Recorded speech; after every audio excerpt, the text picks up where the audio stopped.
యుద్ధమల్లుడి ఆస్థానంలో నన్నే చోడుడు ఉన్నాడు. నన్నే చోడుడు వేరు, నన్నయ్య వేరు. వీళ్ళిద్దరు ఒకటి కాదు. అర్థమైందా మీకు? వీళ్ళిద్దరు ఒకటి కాదు. ఇప్పుడు మనం చెప్తుంది నన్నే చోడుడు.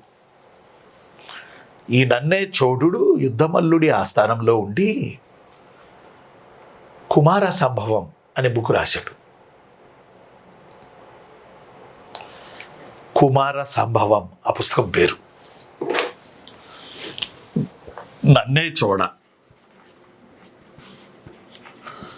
రైట్ ఏ బుక్, కుమార సంభవం.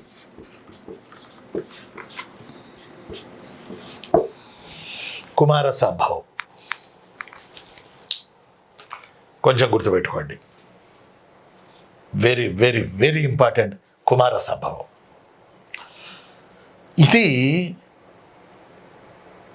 తెలుగులో తొలి చంపు కావ్యం. ఈ బుక్ తెలుగులో తొలి చంపు కావ్యం. ఏంటి సార్ చంపు కావ్యం అంటే ఏంటి? చంపేదా? నో. గద్య పద్యాత్మకమైనది చంపు కావ్యం.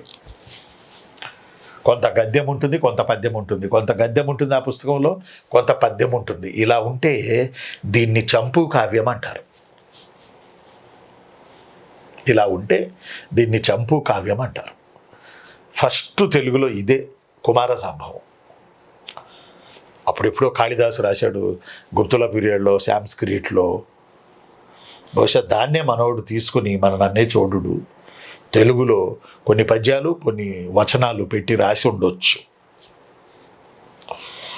కుమార సంభవం నన్నే చోడ తెలుగులో తొలి చంపు కావ్యం ఏమిటి అని అడగొచ్చు.